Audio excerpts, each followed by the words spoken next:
देखिए आज हम चालू करने वाले हैं विविध प्रश्नावली, लेकिन विविध प्रश्नावली में कुछ सवाल जो है तर्क विधि द्वारा सत्यापन के भी हैं। ठीक, तो तर्क विधि द्वारा सत्यापन में आप कुछ तथ्यों को ध्यान में रखना है, ठीक ना।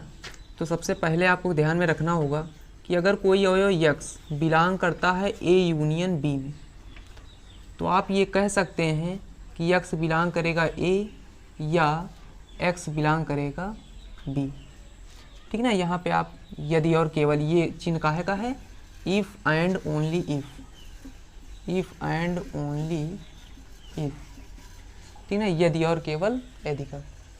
ठीक, अगर कहीं पे आपको ये लिखा मिले केवल, ठीक ना, तो ये काहे का चिन्ह है, इम्प्लाइज दैट का, ठीक ना।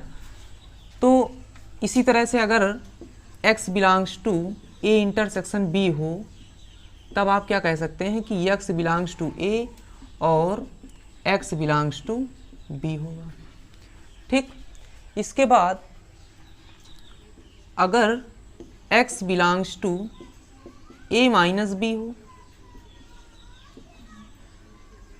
तो x बिलोंग्स टू a और x not belongs in b, क्योंकि आप जानते हैं कि जो a माइनस बी में कौन से अवयव होते हैं, जो a में होते हैं b में नहीं होते, a के अवयव जो b में ना हो, तो a में है लेकिन b में ना हो। इसी तरह से अगर x belongs to b minus a हो, ठीक ना, तो क्या होगा, x बिलोंग्स टू b और x not belongs in a। ठीक, ये होता है। अगर कोई अवयव x बिलोंग करे a डैश में, तो आप कह सकते हैं कि वो a में तो नहीं होगा, वो कहाँ पे होगा, u में होगा, समष्टि समुच्चय u में, ठीक ना, क्योंकि पूरक समुच्चय समष्टि समुच्चय के उन अवयवों का समुच्चय है जो a में ना मिले, तो ये समष्टि समुच्चय के वे अवयव हैं जो a में ना मिले। ठीक, तो ये सारी चीज़ें आपको ध्यान में रखना आवश्यक है, ठीक ना, तर्क विधि जानने से पहले। ठीक, इसके बाद देखिए यूनियन का मतलब आप समझते हैं कि यह होता है, इंटरसेक्शन का मतलब और होता है, a माइनस बी का मतलब समझते हैं a के अवयव जो b में ना हो, b माइनस a का मतलब b के अवयव जो a में ना हो, ठीक ना। a डैश का मतलब समष्टि समुच्चय u के अवयव जो a में ना हो। ठीक, तो ये सारी चीज़ें आप तर्क विधि में ऐसे लिख सकते हैं। ठीक, अब किसी समुच्चय, अगर आपको a बराबर b दिखाना है, ठीक ना, समुच्चय a बराबर समुच्चय b दिखाना है, ठीक, तो आप क्या करेंगे कि मानेंगे, सबसे पहले क्या मानेंगे कि कोई अवयव यक्स बिलोंग करता है a में, और तर्कों द्वारा ये दिखाएंगे कि यक्स कहाँ पे बिलोंग करता है, b में, ठीक ना, जो तर्क दिए होंगे तर्कों द्वारा। ठीक, उसके बाद क्या करेंगे कि कोई अवयव y मानेंगे b में, और तर्कों द्वारा ये दिखाएंगे कि y कहाँ का अवयव है, a का अवयव है, इसको भी तर्कों द्वारा जो दिए होंगे क्वेश्चन उनके द्वारा दिखाएंगे। ठीक, अब देखिए a के सारे अवयव b के हैं, तो इसका मतलब क्या होगा कि a उपसमुच्चय हो जाएगा काहे का, b का, और b के सारे अवयव a के हैं, ये इसका मतलब क्या हो जाएगा, b उपसमुच्चय हो जाएगा a का। इसका मतलब ये तो है कि अगर कोई अवयव a में है तो वो b में भी होगा, और अगर कोई अवयव b में है तो वो a में भी होगा, ठीक ना।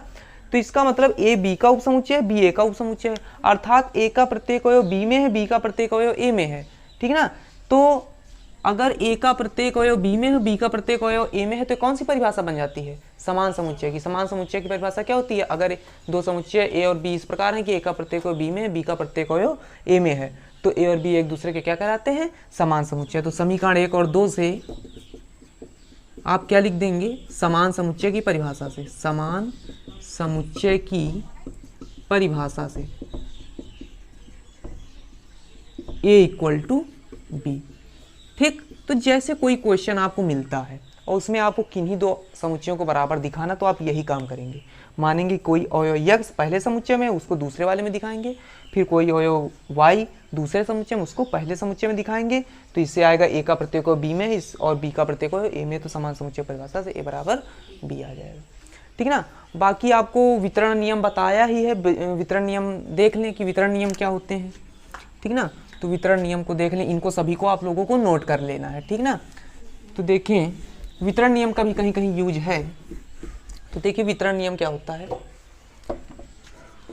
तो वितरण नियम, ठीक ना, तो वितरण नियम क्या होता है कि A union B intersection C equal to A union B intersection, देखिए ए यूनियन सहित अंदर जाएगा और ये इंटरसेक्शन बीचों बीच में लग जाएगा, फिर ए यूनियन सी, तो ये हो जाएगा ए यूनियन सी। ठीक, तो ये होता है वितरण नियम, यूनियन यूनियन का इंटरसेक्शन पर वितरण नियम। इसी तरह से इंटरसेक्शन का भी यूनियन पे वितरण नियम होता है। ठीक ना, तो ये क्या होता है, ए इंटरसेक्शन बी यूनियन, ठीक ना। इसी तरह से ए इंटरसेक्शन सहित बी के साथ पहले लो, फिर ए इंटरसेक्शन सी के साथ लो, ए इंटरसेक्शन सी और ये यूनियन बीच में लग जाएगा। इसे क्या कहते हैं, इंटरसेक्शन का यूनियन पे वितरण नियम। ठीक, तो इन दोनों को भी आपको ध्यान में रखना है। ठीक ना, तो अब चलते हैं आपकी विविध प्रश्नावली में। ठीक ना, तो देखिए विविध प्रश्नावली, मिसलेनियस एक्सरसाइज। तो विविध प्रश्नावली 1। ठीक, तो देखते हैं इसमें क्या है। पहला क्वेश्चन, पहले क्वेश्चन में क्या है कि निम्नलिखित में से कौन किसका उपसमुच्चय है, इसका निर्णय कीजिए। तो पहला क्वेश्चन है कि a equal to x such that x belongs to R और एक्स स्क्वायर माइनस का 8x प्लस का 12 इक्वल टू 0। ठीक ना, इसको संतुष्ट करने वाली सभी वास्तविक संख्याएं यानी x बिलोंग्स टू R है। ठीक ना, b इक्वल टू दिया हुआ है 2 4 6 और c इक्वल टू दिया हुआ है 2 4 6 8 और d इक्वल टू दिया हुआ है सेट के अंदर 6। तो ये क्वेश्चन है। ठीक ना, तो देखिए कौन किसका उपसमुच्चय है। तो सबसे पहले तो इस सेट को आप निकालें क्या है ये, तो इस इक्वेशन को सॉल्व करें। ठीक ना, तो एक्स स्क्वायर माइनस का 8x प्लस का 12 इसको सॉल्व करेंगे। ठीक ना, तो सॉल्व करेंगे तो कैसे इसको सॉल्व करेंगे, 12 के ऐसे मल्टीपल बनाने हैं, ऐसे खंड बनाने हैं जिनका ऐड कितना हो 8 हो। तो 6 2 जा 12 और 6 2 8। ठीक ना, तो एक्स स्क्वायर माइनस 6 प्लस का 2 इंटू एक्स प्लस का 12 इक्वल टू 0। ठीक ना, तो एक्स स्क्वायर माइनस का 6x माइनस का 2x प्लस का 12 इक्वल टू 0। तो x कॉमन ले लो, तो x कॉमन लेंगे तो कितना आएगा, x माइनस 6 माइनस 2 कॉमन ले लो तो x माइनस का 6 इक्वल टू 0। x माइनस 6 पूरे में कॉमन बचेगा कितना, x माइनस 2 इक्वल टू 0। तो यहाँ से अगर x माइनस 6 इक्वल टू 0 तो x इक्वल टू 6 और x माइनस 2 इक्वल टू 0 तो x इक्वल टू 2। तो यानी सेट A इक्वल टू आप लिख सकते हैं, कितना लिख सकते हो, 2 और 6। तो ये आपका आ गया सेट A। अब देखिए क्या A के सारे अवयव B में हैं, तो 2 भी है और 6 भी है। तो जब A का प्रत्येक अवयव B में है तो A उपसमुच्चय है किसका, B का। ठीक, फिर उसके बाद देखिए क्या A के सारे अवयव C में है, इसमें भी है, तो A उपसमुच्चय हो जाएगा C का। फिर क्या A के सारे अवयव D में है, नहीं है। ठीक ना, तो इसलिए A उपसमुच्चय नहीं होगा D का। ठीक, अब देखिए B को देखिए, तो B में देखिए कि B के सारे अवयव C में है, B के सारे अवयव C में मिल रहे हैं कि नहीं मिल रहे हैं, 2 भी मिल रहा, 4 भी मिल रहा, 6 भी मिल रहा। ठीक ना, तो इसका मतलब B सबसेट हो जाएगा C का। ठीक, और क्या B के सारे अवयव D में है, नहीं है। ठीक ना, तो इसका मतलब ये इसका उपसमुच्चय नहीं होगा और C तो किसी का उपसमुच्चय नहीं होगा क्योंकि C के सारे अवयव किसी में भी नहीं मिलेंगे। ठीक, D में देखिए D का प्रत्येक अवयव A में भी मिलेगा, B में भी मिलेगा और C में भी मिलेगा। ठीक ना, तो यानी D सबसेट हो जाएगा A का भी, D सबसेट हो जाएगा B का भी और D सबसेट हो जाएगा C का भी। ठीक ना, तो ये इस तरह से ये क्वेश्चन आपका हो गया। ठीक, अब देखिए इसके बाद अगला क्वेश्चन। अगला क्वेश्चन क्या है कि ज्ञात कीजिए कि निम्नलिखित कथनों में कौन से कथन सत्य हैं या असत्य हैं। यदि सत्य है तो उसे सिद्ध कीजिए, यदि असत्य है तो उदाहरण दीजिए। ठीक ना, तो देखिए बहुत अच्छा क्वेश्चन है, इसको ध्यान से देखेंगे। ठीक ना, देखें तो पहला क्वेश्चन क्या है, पहला क्वेश्चन क्या है कि यदि x बिलोंग्स टू A, ठीक ना, तथा A बिलोंग्स टू B, तो x बिलोंग्स टू B। ठीक ना, तो इसको बताना है कि ये सत्य है कि असत्य है। तो देखिए, सबसे पहले ए सेट कोई लिखिए आप एग्जाम्पल के लिए, ठीक ना, 1 लिख लीजिए, 2 लिख लीजिए, ठीक। फिर बी सेट ए का ऐसा लिखना है कि सेट ए उसमें बिलोंग करे। तो ये करने के लिए आप क्या करेंगे कि पूरा सेट ए उठा के यहाँ पे रख देंगे। तो सेट 1, 2 और कोई अवयव लिख लो 3। तो कह रहा है कि ये बताइए कि अगर कोई अवयव x ए में बिलोंग करता है तो क्या बी में करेगा। तो देखिए, जैसे ये 1 है, 1 बिलोंग करता है ए में, क्या 1 बी में बिलोंग कर रहा है? नहीं कर रहा है। क्यों? क्योंकि सेट 1, 2 बी में बिलोंग कर रहा है, वो अलग अलग नहीं है। 3 तो बिलोंग कर रहा है बी में, लेकिन 1 नहीं कर रहा है, क्योंकि सेट 1, 2 इसका अवयव है, 1 इसका अवयव नहीं है। तो यानी 1 नॉट बिलोंग्स इन बी। इसका मतलब जो कथन दिया हुआ है वो कैसा है? असत्य है। और असत्य कथनों के लिए उदाहरण ही देना, तो आपने उदाहरण भी दे दिया। दूसरा क्वेश्चन देखिए इसी तरह से। दूसरा क्वेश्चन क्या है कि ए सबसेट बी, ए सबसेट बी दिया हुआ है और ए सबसेट बी दिया हुआ है, बी बिलोंग्स टू सी दिया हुआ है, बी बिलोंग्स टू सी दिया हुआ है। तो कह रहा है कि ए बिलोंग्स टू सी, कि क्या ए बिलोंग करेगा सी में। तो देखिए ए सबसेट बी है, तो आप ऐसा ए सेट बनाइए 1, 2 जिसके सारे अवयव बी में मिले। तो 1, 2, 3 क्योंकि ए सबसेट है बी का, समझे यही परिभाषा होती है कि सारे अवयव कहाँ पे मिल जाए? बी में। तो और सी ऐसा सेट बनाना है आपको कि जिसमें पूरा सेट बी हो। तो सेट बी को यहाँ पे क्या कर दो? बिलोंग करा दो। तो सेट 1, 2, 3, तो अब आप कह सकते हो कि जो सेट बी है वो यहाँ पे क्या करेगा? बिलोंग करेगा, ठीक। और उसके कामा 4 लिख दीजिए, ठीक ना। तो ये हो गया सेट सी, ठीक। तो देखिए क्या कह रहा है कि अगर ए सबसेट है बी का, बी बिलोंग्स टू सी है, तो क्या ए बिलोंग करेगा सी में? तो ए क्या है? सेट 1, 2 है। तो क्या यहाँ पे कहीं सेट 1, 2 दिख रहा है? नहीं दिख रहा। सेट 1, 2, 3 है, सेट 1, 2 नहीं है। तो set 1, 2 A equal to set 1, 2 not belongs in C. तो इसलिए कह सकते हैं कि आप ये जो कथन है वो क्या है? असत्य। और असत्य के लिए एग्जाम्पल ही देना था, तो एग्जाम्पल आपने दे दिया, ठीक।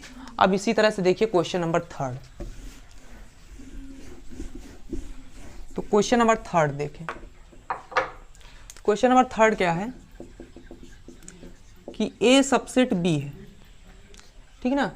ए सबसेट बी है, बी सबसेट सी है, बी सबसेट सी है, ठीक ना। बी सबसेट सी है तो ए सबसेट सी होगा, तो ए सबसेट सी होगा। तो देखिए इसका मतलब क्या होगा कि ए का प्रत्येक अवयव बी में, बी का प्रत्येक अवयव सी में, और कह रहा कि ये बताइए कि क्या ए का प्रत्येक अवयव सी में होगा। बिल्कुल होगा, क्योंकि ए का प्रत्येक अवयव बी में है और बी के सारे अवयव सी में है, तो ए का सारे अवयव सी में मिल जाएंगे। तो इसमें आपको एग्जाम्पल नहीं देना, लेकिन वो कह रहा कि सिद्ध करो, तो आपको वही तर्कविद द्वारा सिद्ध करना है। तो तर्कविद द्वारा ए सबसेट सी सिद्ध करने के लिए क्या करना चाहिए कि अगर कोई अवयव x बिलोंग्स टू ए मान लिया जाए और उसको सी में दिखा दिया जाए तो सिद्ध हो जाए। तो देखिए क्या करेंगे, माना कोई अवयव x बिलोंग कहाँ पे करता है? ए में, ठीक। इम्प्लाइज दैट माने इसके अनुसार। तो अगर कोई अवयव ए में है तो 100% वो कहाँ पे होगा? बी में होगा। तो यानी x बिलोंग्स टू बी होगा, ठीक। आगे लिख दी इसके कारण कि चूंकि ए सबसेट है बी का, अर्थात जो अवयव ए में होगा वो बी में निश्चित होगा। अब देखिए अगर कोई अवयव बी में है तो सी में भी तो होगा, क्योंकि बी सबसेट सी है, तो यानी x बिलोंग्स टू सी। तो आपने ऐसा क्यों लिखा? चूंकि बी सबसेट है किसका? सी का, ठीक ना। बी उपसमुच्चय है सी का। तो ए का जो अवयव ए में है वो अवयव सी में है, यानी ए का प्रत्येक अवयव सी में है, अर्थात ए सी का क्या है? उपसमुच्चय। तो अतः आप लिख सकते हैं अतः ए इज सबसेट ऑफ सी। तो यही आपको प्रूव करना था, ठीक ना। एग्जाम्पल से आप दिखा सकते हैं, लेकिन कह रहा है कि सिद्ध करने के, जब सिद्ध करना हो आपको तो एग्जाम्पल नहीं देना है, दिखाने को तो दिखा सकते हैं। बी इक्वल टू 1, 2, 3 ले लीजिए और सी इक्वल टू 1, 2, 3, 4 ले लीजिए, ठीक ना। मतलब बी सेट ऐसा बनाए कि ए सबसेट बी हो, सी सेट ऐसा बनाए कि बी सबसेट सी हो। तो आप देख रहे हैं क्या ए सबसेट सी नहीं है? एक भी यहाँ पे मिल रहा, 2 भी मिल रहा, यानी ए सबसेट अगर बी है, बी सबसेट अगर सी है, तो ए सबसेट क्या हो जाएगा? सी हो जाएगा, ठीक है ना। लेकिन इससे आपको नहीं दिखाना, ठीक ना। जब एग्जाम्पल, जब कोई कथन सत्य हो तो आपको सीधे जो है उसको तर्कविद द्वारा दिखाना, ठीक।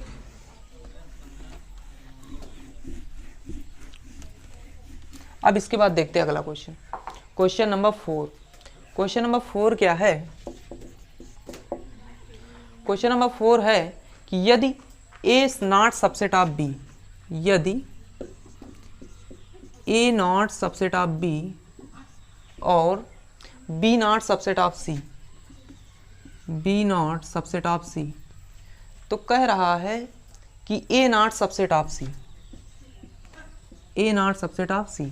तो देखिए अगर A B का उपसमुच्चय नहीं है और B C का उपसमुच्चय नहीं, तो A C का भी उपसमुच्चय नहीं है, ये सत्य नहीं है।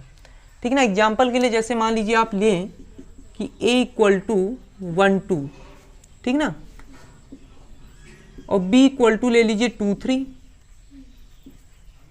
ठीक, और C इक्वल टू ले लीजिए 1 2 4।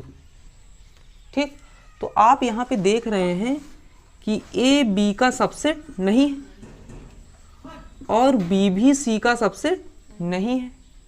क्यों? क्योंकि A के पूरे अवयव B में नहीं, B के पूरे अवयव C में नहीं। लेकिन आप ये देख रहे हो कि A का प्रत्येक अवयव कहाँ पे मिल रहा है? C में, लेकिन फिर भी A सबसेट क्या है? C है। तो इसका मतलब कि ये आपका कथन कुछ के लिए तो सही हो सकता है, लेकिन किसी कथन को तभी सही कहा जाएगा जब वो प्रत्येक के लिए सही हो। ठीक ना। तो ये कथन कुछ के लिए तो सही हो सकता है, जैसे आप यहाँ पे 1 2 ले लीजिए, ठीक ना, और 2 3 ले लीजिए, 3 4 ले लीजिए, तो नहीं सही होगा ये। मतलब ये कथन सही हो जाएगा कि A not subset B, B not subset C, तो A नॉट सबसेट C आ जाएगा। लेकिन कुछ कथनों के लिए सही नहीं होगा, और कोई कथन हमेशा सही तभी कहा जाएगा जब वो सदैव सही होगा। जैसे आप कहते हैं कि sine square theta plus cos square theta equal to 1 में थीटा का कोई भी वैल्यू रख दीजिए तो सदैव सही हो जाएगा। लेकिन अगर sine theta equal to cos theta कह दें तो सदैव सही नहीं होगा, लेकिन एक के लिए सही हो जाएगा, थीटा इक्वल टू π/4 के लिए। ठीक ना। तो ये कथन सही नहीं कहा जाता जो पर्टिकुलर किसी एक चीज के लिए सही हो जाए, लेकिन ये कथन सदैव सही कहा जाता है क्योंकि ये प्रत्येक के लिए सही है। जैसे आपने पिछला वाला सिद्ध किया तो वो सबके लिए सही है, चाहे आप जो उदाहरण ले लीजिए, लेकिन ये किसी एक आधे के लिए तो सही हो सकता है, लेकिन सबके लिए सही नहीं हो सकता। तो आपने वही उदाहरण दे दिया जिससे ये सही नहीं हो रहा था। ठीक ना। तो आपने इस तरह से इसको सॉल्व कर लिया। ठीक ना। तो इसका एग्जाम्पल ही देना, जो कथन सत्य नहीं उसका एग्जाम्पल देना। तो आपने एग्जाम्पल दे दिया। ठीक। अब उसके बाद देखिए चौथा नंबर हो गया, क्वेश्चन नंबर 5वां देखते हैं। तो क्वेश्चन नंबर 5वां देखिए। तो क्वेश्चन नंबर 5 में कह रहा है कि यदि x belongs to A, x belongs to A, ठीक ना, और A नॉट सबसेट B, और A नॉट सबसेट B, तो कह रहा है तो x belongs to B, तो x belongs to B, मतलब कोई समुच्चय, कोई और किसी समुच्चय में है और कोई समुच्चय उस किसी समुच्चय का वो नहीं है, सबसेट नहीं है, तो क्या वो अवयव उस समुच्चय में होगा? तो देखिए कोई जरूरी नहीं कि होगा।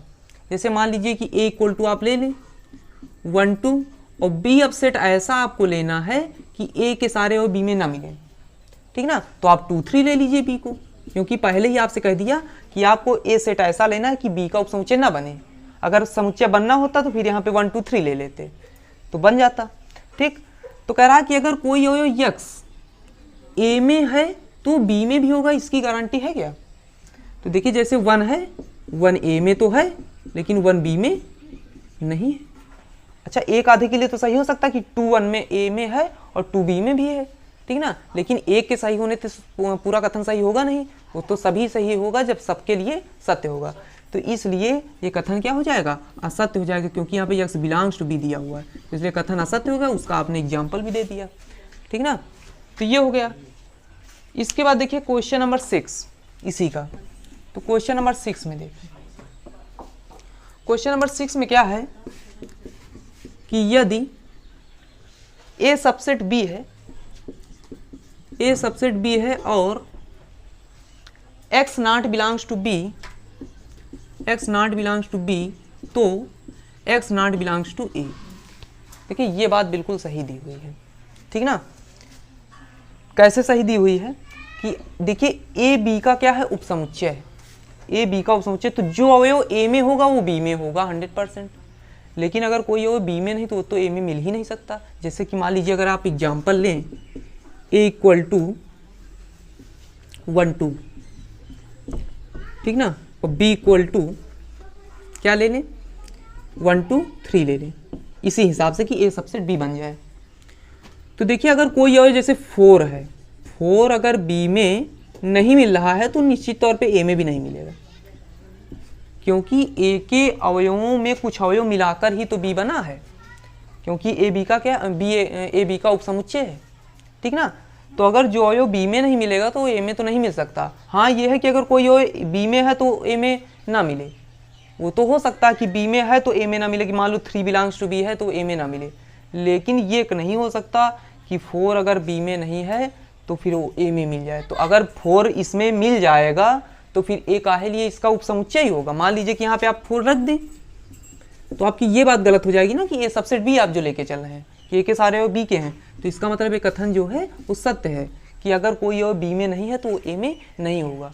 तो आप यहाँ पे कैसे इसको सिद्ध करेंगे, तो यहाँ पे आप इसको सिद्ध करने के लिए पहले लेके चलेंगे, माना कि x not belongs in b, और आगे लिख दें अपने आप कि x not belongs to a। आगे इसका कारण लिख दें कि चूंकि a का प्रत्येक अवयव कहाँ पे है, b में है, क्योंकि a सबसेट है काहे का, b का। भाई अगर a सबसेट b का है तो a का प्रत्येक अवयव b में है, तो अगर कोई अवयव b में नहीं है तो फिर वो a में नहीं होगा। तो इसी तरह से आप इसको सिद्ध कर देंगे, यही आपका क्या हो जाएगा, प्रूफ हो जाएगा। ठीक, तो ये वाला क्वेश्चन आपका कंप्लीट हो गया। अब देखिए इसके बाद क्वेश्चन नंबर 3। तो देखिए बहुत अच्छा क्वेश्चन है, इसको ध्यान से देखेंगे। तो देखिए क्वेश्चन नंबर 3 में है क्या, कह रहा है कि ए बी सी ऐसे समुच्चय हैं कि A union B equal to A union C, A union B equal to A union C, ठीक, तथा A intersection B equal to A intersection सी।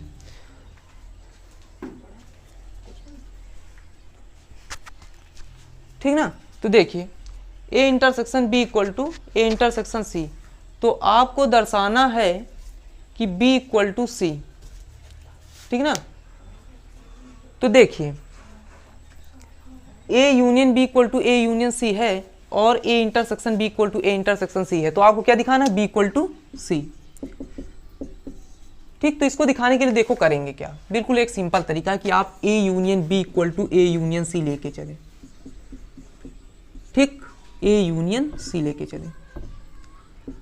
अब एक बार आप क्या करें कि इस पूरे इक्वेशन में समीकरण एक के दोनों पक्षों में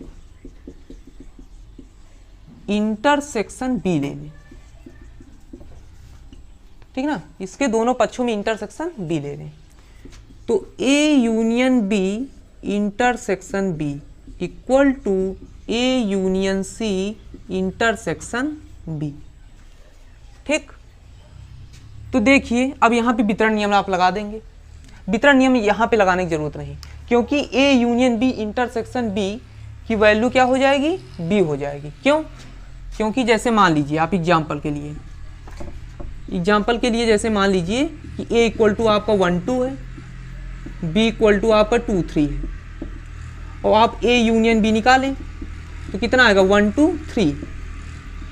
तो अगर आप ए यूनियन बी के साथ इंटरसेक्शन बी का लें, ए यूनियन बी के साथ अगर इंटरसेक्शन बी का लेंगे तो कॉमन दोनों में क्या मिलेगा, 2 3 मिलेगा, और ये 2 3 इक्वल टू काहे के है, बी के है। तो इसका मतलब कि A union B intersection B आपका बी के बराबर ही हो जाएगा। आप कभी भी किसी के यूनियन के साथ उसका इंटरसेक्शन लेंगे तो वही समुच्चय आ जाएगा। उसका कारण क्या है कि ए यूनियन बी किससे मिलकर बना हुआ है, बी से मिलकर बना हुआ है, और जब कॉमन आप लेंगे, दोनों के कॉमन अवयव छांटेंगे तो पूरा पूरा बी कॉमन मिल जाएगा, तो इसीलिए ये काहे बराबर हो जाएगा, बी के बराबर हो जाएगा। अब यहाँ पे आपको क्या करना है, वितरण नियम का प्रयोग कर देना है, ठीक ना। तो वितरण नियम का प्रयोग करेंगे तो होगा क्या, ए यूनियन बी, ए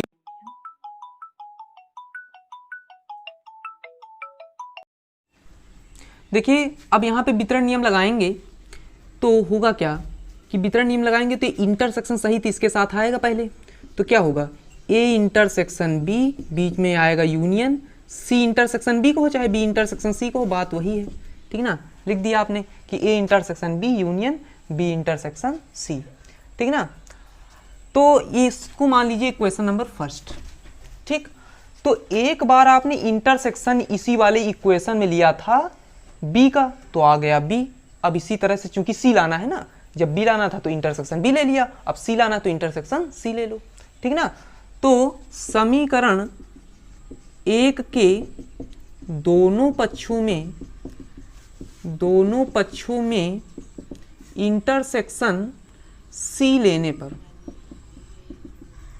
ठीक ना, तो इंटरसेक्शन सी लेंगे तो होगा क्या समीकरण एक के दोनों पक्षों में, तो A union B intersection C equal to A union C intersection C, ठीक ना। तो अब देखिए यहां पे क्या होगा, यहां पर भी वितरण नियम लगाएंगे, तो ए इंटरसेक्शन सी आ गया, यूनियन बीच में आएगा बी इंटरसेक्शन सी, ठीक। अब यहां पे देखिए, अब जैसे आपने किया था कि A union B intersection B कितना आ गया था, बी आ गया था, वैसे ही ए यूनियन सी इंटरसेक्शन सी कितना आ जाएगा, सी आ जाएगा, ठीक ना। क्योंकि कभी भी आप किसी समुच्चय का उसके यूनियन के साथ इंटरसेक्शन लेंगे तो वही समुच्चय आ जाएगा, और अगर यूनियन लेंगे तो ए यूनियन सी, अगर यहीं पे यूनियन लगा होता, मान लीजिए यहाँ पर अगर यूनियन लगा होता तो फिर ए यूनियन सी ही आ जाता, ठीक ना। लेकिन इंटरसेक्शन देखिए, ए यूनियन सी किससे मिलकर बना है, ए और सी से मिलकर बना है, और सी के साथ उसका कॉमन लेंगे तो पूरा पूरा सी कॉमन हो जाएगा, तो कितना आ जाएगा, ये सी आ जाएगा। तो सी इक्वल टू कितना आ गया आपके पास, A intersection C union B intersection C, ये होगा क्वेश्चन नंबर सेकेंड। अब देखिए बी इक्वल टू क्या था, A intersection B union B intersection C, ठीक ना। सी इक्वल टू क्या है, A intersection C union B intersection C. कितना डिफरेंस है, बी इंटरसेक्शन सी दोनों जगह पे है, बस ये डिफरेंस कर रहा है A intersection B, A intersection C, तो उसके लिए आपको पहले ही क्वेश्चन में दिया हुआ है कि A intersection B equal to A intersection C, तो आप ए इंटरसेक्शन सी की जगह पे क्या लिख सकते हैं, ए इंटरसेक्शन बी, ठीक ना। तो चूंकि A intersection B equal to A intersection C, तो इसलिए आप कह सकते हैं कि C equal to A intersection C की जगह पे कितना आ जाएगा, ए इंटरसेक्शन बी आ जाएगा। तो ए इंटरसेक्शन बी, ठीक ना, यूनियन बी इंटरसेक्शन सी, ठीक। तो ये आपका हो गया इक्वेशन नंबर थर्ड। तो इक्वेशन नंबर फर्स्ट और थर्ड से, ठीक ना, तो समीकरण 1 और 3 से इनके देखिए दाएं पक्ष बराबर है तो बाएं पक्ष बराबर हो जाएंगे, तो b इक्वल टू कितना हो जाएगा, c हो जाएगा, ठीक ना। तो यहाँ से आपका कितना आ गया, b इक्वल टू c, तो यही आपको प्रूव करना था, ठीक। अब अगला क्वेश्चन नंबर 4 क्या है, करा कि दिखाइए कि इसको आप स्क्रीनशॉट ले लेंगे और इसका जो है फेयर में नोट कर लेंगे, ठीक।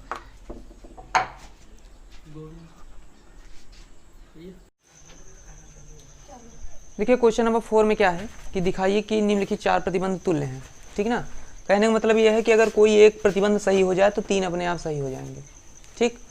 तो देखिए आपको करना क्या होगा कि एक प्रतिबंध अपने आप सही लेके चलना होगा, ठीक ना।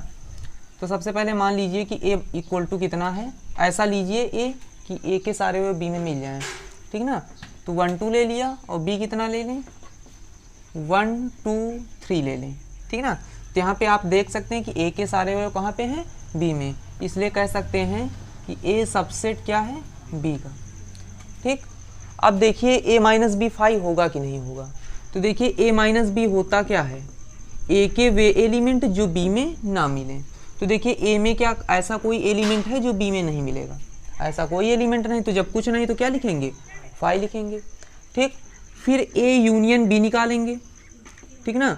तो ए यूनियन बी निकालेंगे यानी ए और बी को मिलाएंगे, तो ए के एलिमेंट लिखेंगे 1 2, ठीक ना, ए और बी को मिलाएंगे, ठीक ना। तो 1 2 लिख लिया, बी के भी सारे एलिमेंट लिखो, तो बी के अब 1 2 रिपीट तो करेंगे नहीं, ठीक ना, अब केवल क्या लिख देंगे, 3 लिख देंगे। तो इस तरह से यूनियन निकालते हैं, ठीक ना, कि पहले आपने 1 2 लिख दिया, फिर उसके बाद ये आपने 1 2 तो लिख चुके थे, अब लिखने की जरूरत नहीं, बचा कितना था, 3 बचा था, ठीक ना। तो A union B equal to कितना था, 1 2 3। अब ये देखिए 1 2 3 इक्वल में काहे के है, बी के, तो इसीलिए काहे के बराबर हो गया, बी के बराबर। तो ये भी बात सही हो गई कि A union B equal to क्या आ गया, बी आ गया। अब आगे है ए इंटरसेक्शन बी, तो A intersection B equal to, तो इंटरसेक्शन में आप कौन सा एलिमेंट लेते हैं, कौन से एलिमेंट लेते हैं जो दोनों समुच्चयों में कॉमन होते हैं, ठीक है ना। तो कॉमन वाला एलिमेंट कौन सा है, 1 है और 2 है, तो यही 1 2 लिख लिया, ठीक। अब 1 2 देखिए आपने लिख लिया, और 1 2 है कहाँ के इक्वल में, ए के इक्वल में, तो इक्वल टू में क्या हो जाएगा, ए हो जाएगा। तो इसका मतलब आप देख सकते हैं कि चारों प्रतिबंध तुल्य हैं, कि अगर एक प्रतिबंध सही हो जाएगा तो 3 अपने आप सही हो जाएंगे। तो इसलिए कह सकते हैं कि अतः चारों प्रतिबंध, ठीक है ना, चारों प्रतिबंध तुल्य हैं, ठीक। अब अगले क्वेश्चन में चलते हैं। तो अगला क्वेश्चन देखिए क्या है, क्वेश्चन नंबर 5, ठीक ना। तो क्वेश्चन नंबर 5 में देखिए, क्वेश्चन नंबर 5 क्या है,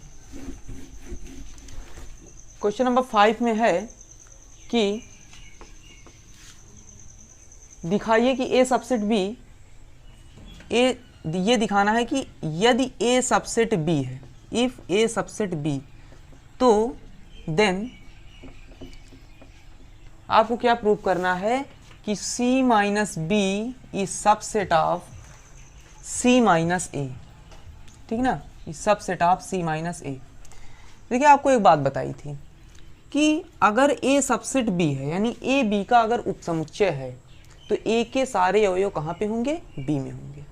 तो इसके लिए एक तर्क विधि के लिए बताया था कि यदि कोई अवयव यक्ष A में बिलोंग करेगा, तो निश्चित है कि वो कहाँ पे बिलोंग करेगा, B में बिलोंग करेगा, ठीक ना। यानी अगर यक्ष A का अवयव है तो यक्ष B का भी अवयव होगा। लेकिन अगर इसी बात को आप उल्टा लिखना चाहें तो आप लिख सकते हैं कि अगर यक्ष B का अवयव नहीं होगा तो यक्ष A का भी अवयव नहीं होगा। कहने का मतलब जैसे आप एग्जाम्पल में ले लें A इक्वल टू 1 2 और B ऐसा लें कि A B का उपसमुच्चय 1 2 3, ठीक। तो अगर कोई अवयव 4 B में नहीं है तो निश्चित है कि वो A में भी आपको नहीं मिलेगा, ठीक। तो अगर आपका कोई अवयव 4 B में नहीं है तो वो 4 जो है A में भी नहीं मिल सकता। क्यों नहीं मिलेगा, क्योंकि A B का उपसमुच्चय है, और A B का उपसमुच्चय है तो A के सारे अवयव B में होंगे, और B में अगर कोई अवयव नहीं तो वो A में नहीं हो सकता। तो यही बात आपको ध्यान में रखनी होगी इस सवाल को लगाते समय, ठीक ना। तो ये वाले इसमें प्रतिबंध का यूज करेंगे। तो देखिए करते क्या है, किसी अवयव, किसी समुच्चय को किसी समुच्चय का उपसमुच्चय दिखाने के लिए आप क्या करें, माने कोई अवयव यक्ष बिलोंग करता है कहाँ पे, C माइनस बी में, और आप प्रतिबंधों द्वारा दिखाएं कि वो C माइनस ए में भी होगा, यानी इसका प्रत्येक अवयव C माइनस ए में हो जाएगा, तो आप सिद्ध कर ले जाएंगे। तो इसको दिखाने के लिए आप क्या करेंगे कि ये काहे का चिन्ह है, इम्प्लाइज दैट का, यानी इसके अनुसार, ठीक ना।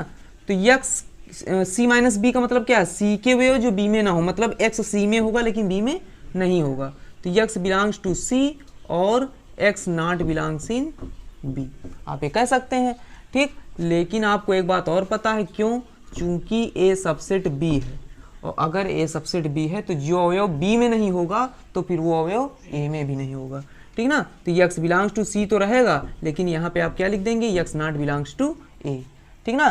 तो इसका मतलब कि जो यक्ष है वो कहाँ पे फिर बिलोंग करेगा, C के अवयव जो A में ना हो, तो इसका मतलब है कहाँ पे बिलोंग करेगा, C माइनस A में बिलोंग करेगा, ठीक। अर्थात C माइनस बी का प्रत्येक अवयव काहे का अवयव है, C माइनस ए का।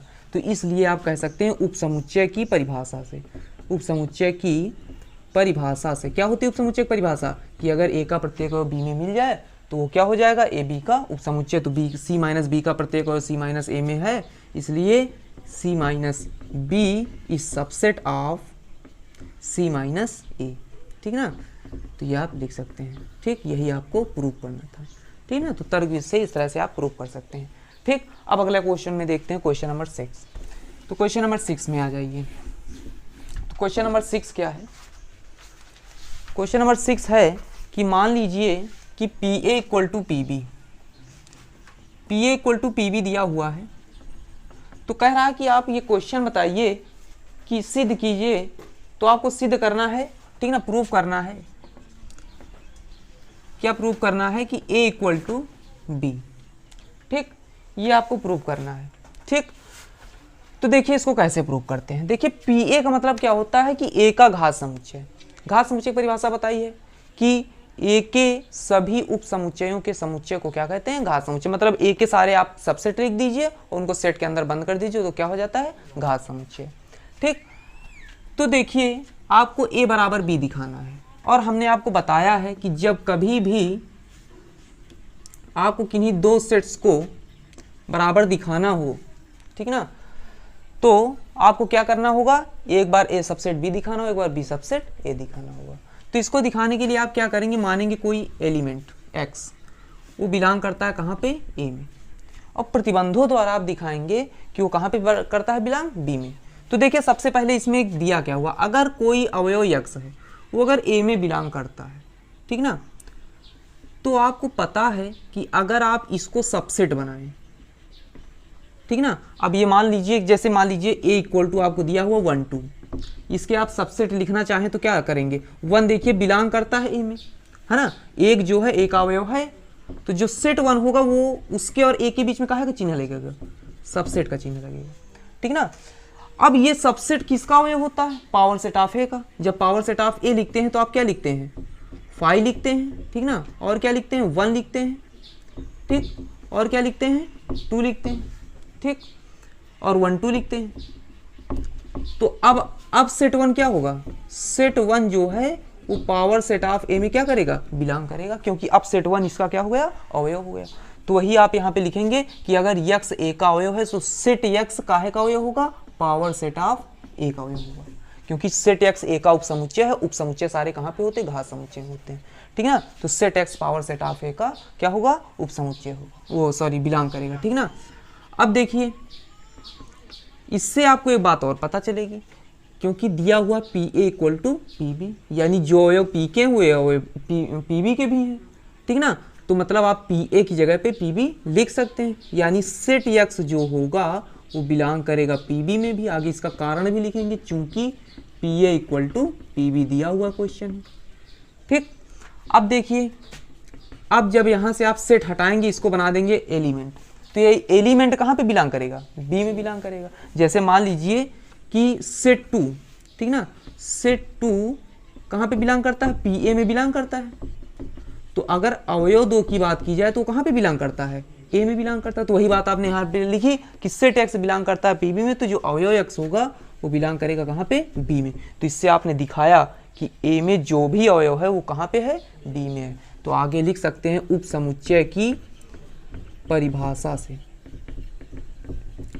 ठीक ना, A is subset of B, equation number first, ठीक। अब इसके बाद आगे क्या करेंगे, इसी प्रकार लिखेंगे, बी का भी इसी तरह से दिखाएंगे, बी को भी ए का सबसेट दिखाएंगे। तो इसके लिए क्या करेंगे कि मान लेंगे कि x बिलोंग्स टू बी, तो उससे क्या आएगा कि सेट y मान लीजिए यहाँ पे, ठीक ना, तो इससे क्या आएगा, सेट y कहाँ पे बिलोंग करेगा, पी बी में बिलोंग करेगा, इसके घात समुच्चय में, ठीक। और P B equal to P A है, तो यानी set y belongs to P A आ जाएगा, ठीक। तो यहाँ से y बिलोंग्स टू क्या हो जाएगा, y बिलोंग्स टू क्या हो जाएगा, ए हो जाएगा, ठीक ना। जैसे यहाँ पे set x belongs to P B था तो x बिलोंग्स टू बी, वैसे set y belongs to P A तो ये y बिलोंग्स टू ए, अर्थात b का प्रत्येक अवयव काहे का अवयव है, a का। तो उप समुच्चय की परिभाषा से, तो उप समुच्चय की परिभाषा से b is subset of a, equation number second. तो इक्वेशन नंबर फर्स्ट और सेकेंड से, ठीक ना। तो समीकरण 1 व 2 से, ठीक ना, और समान समुच्चय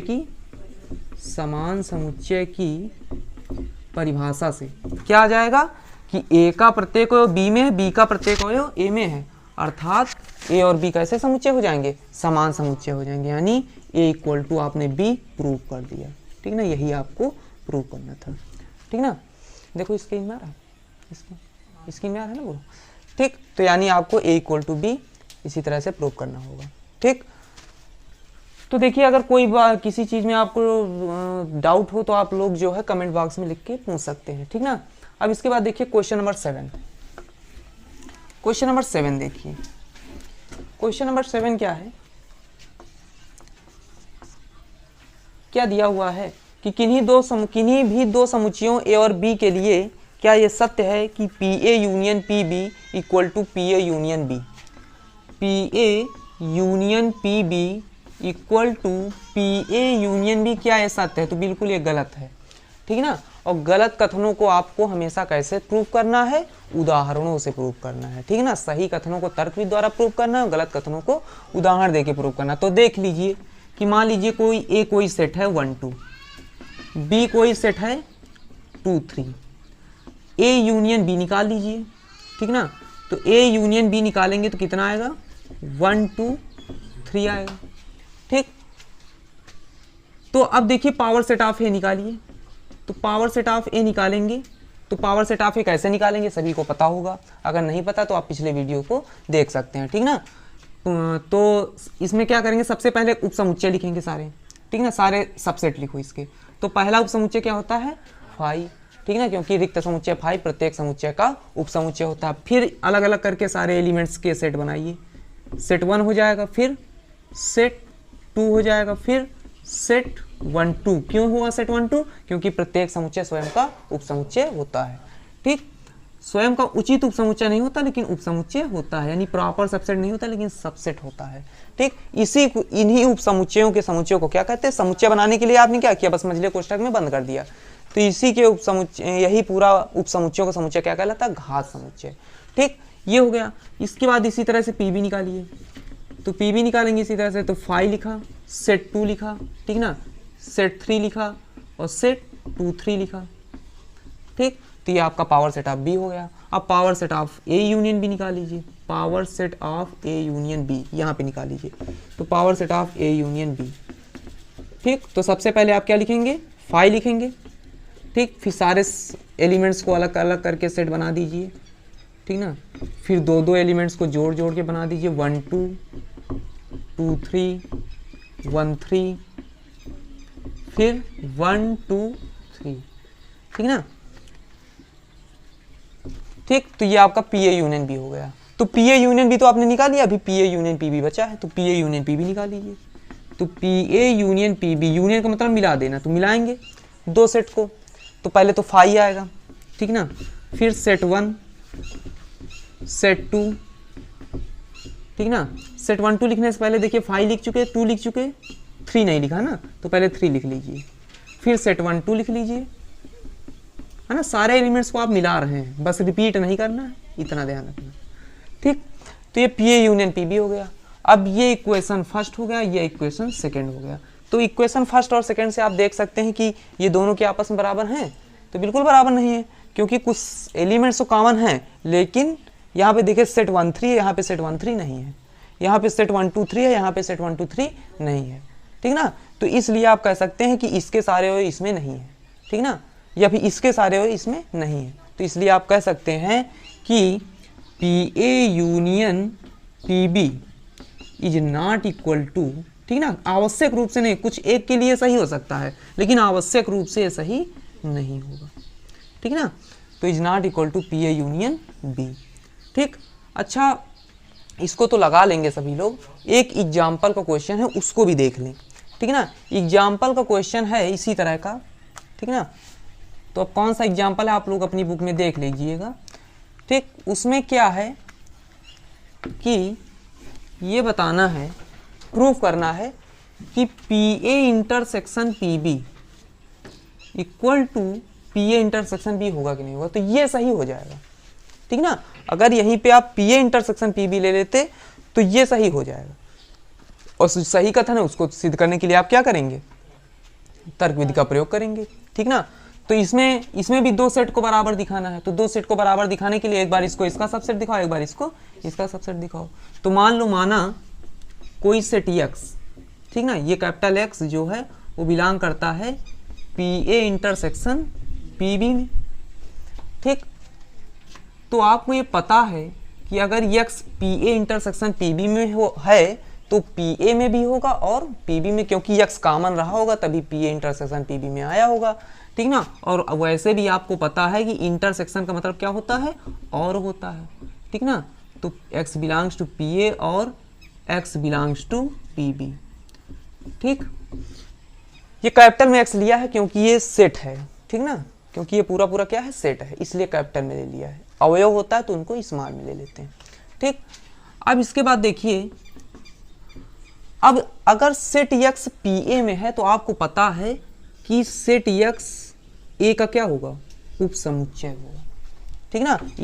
अगर आप कुछ चीज़ समझ में नहीं आ रही तो आप ऐसे लिख ले, इसका पावर सेट ऑफ ए बनाए तो पावर सेट ऑफ ए क्या होगा, 5 होगा, 1 होगा और 2 होगा। ठीक ना, और 1 2 होगा। ठीक, तो आप देख सकते हैं जैसे सेट 1 है तो सेट 1 पी ए में बिलोंग करता है, लेकिन सेट 1 ए का क्या है, ए का क्या है सेट 1 उपसमुच्चय, क्योंकि इसका प्रत्येक अवयव यहाँ पे है। ठीक ना, तो इसका क्या है, उपसमुच्चय है। ठीक, तो यानी सेट एक्स जो है ए का क्या होगा, उपसमुच्चय। इसी तरह से जो सेट एक्स है वो बी का क्या होगा, उसका भी उपसमुच्चय होगा। ठीक, तो अगर सेट एक्स ए का उपसमुच्चय है और सेट एक्स बी का भी उपसमुच्चय है तो 100% सेट एक्स जो है ए इंटरसेक्शन बी का भी क्या होगा, उपसमुच्चय होगा। ठीक, अब set x A intersection B का उपसमुच्चय है तो जो सेट एक्स है वो पी ए इंटरसेक्शन बी का क्या होगा, क्या होगा, पी ए इंटरसेक्शन बी का अवयव हो जाएगा। और अवयव और समुच्चय के बीच में बिलोंग्स टू का चिन्ह लगता है, आपको पता ही है। ठीक ना, तो कहने का मतलब P A intersection P B का प्रत्येक अवयव काहे का अवयव है, पी ए इंटरसेक्शन बी का है। तो इसलिए उपसमुच्चय की परिभाषा से, उपसमुच्चय की परिभाषा से इसका प्रत्येक अवयव इसका अवयव है, तो P A intersection P B equal is subset of P A intersection B. ठीक, ये क्वेश्चन नंबर हो गया फर्स्ट। ठीक, आगे चाहे लिख दो इसी प्रकार या फिर आप सिद्ध भी कर सकते हैं। ठीक ना, एक बार इसको इसका सबसेट दिखाओ तो अब की बार क्या करोगे, y belongs to P A intersection B मान लो। ठीक ना, तो इससे क्या आएगा, कैपिटल वाई करेंगे। ठीक, इससे क्या आएगा कि y बिलोंग्स टू, अब y belongs to P A intersection B तो y ए इंटरसेक्शन बी का क्या होगा, सबसेट हो जाएगा। ठीक, अब y ए इंटरसेक्शन बी का सबसेट है तो निश्चित है कि y जो है वो a का भी सबसेट होगा। इंटरसेक्शन का मतलब क्या होता है, और होता है, यूनियन का मतलब या अथवा होता है, तो y belongs to y is subset of b। ठीक, तो अगर y a का सबसेट है तो पी ए का क्या हो जाएगा, अवयव हो जाएगा, तो बिलोंग्स टू हो जाएगा। और y अगर b का सबसेट है तो y पी बी का क्या हो जाएगा, बिलोंग्स टू अवयव हो जाएगा। ठीक ना, तो यानी y जो है पी ए में भी है और पी बी में भी, मतलब उनके कॉमन में भी होगा, तो यानी y belongs to P A intersection P B. ठीक, तो अर्थात पी ए इंटरसेक्शन बी का प्रत्येक अवयव कहाँ पे है, P A intersection P B में भी। ठीक ना, तो इसलिए आप कह सकते हैं उपसमुच्चय परिभाषा से P A intersection B is subset of P A intersection P B. ये question number second, equation number first और सेकेंड से। ठीक ना, समान समुच्चय की परिभाषा से इसका प्रत्येक अवयव इसमें है, इसका प्रत्येक अवयव इसमें है, यानी ए का प्रत्येक अवयव बी में, बी का प्रत्येक अवयव ए में, इसका मतलब दोनों क्या हो जाएंगे, समान समुच्चय। अर्थात P A intersection P B equal to P A intersection B. ठीक ना, यही आपको प्रूव करना था। ठीक, अब अगले क्वेश्चन में तो देखिए ये एग्जाम्पल में क्वेश्चन है, एग्जाम्पल नंबर देख सकते हैं कौन सा है, एग्जाम्पल नंबर 31। ठीक ना, तो उसका क्वेश्चन है। ठीक ना, तो आप इसको भी लगा लेंगे। ठीक, एक्सरसाइज में। अब इसके बाद देखते हैं, तो P A union B equal to P A union P B आवश्यक रूप से सही नहीं होता, लेकिन पी ए इंटरसेक्शन भी सही होता है। ठीक ना, अब अगला क्वेश्चन देखिए, क्वेश्चन नंबर 8।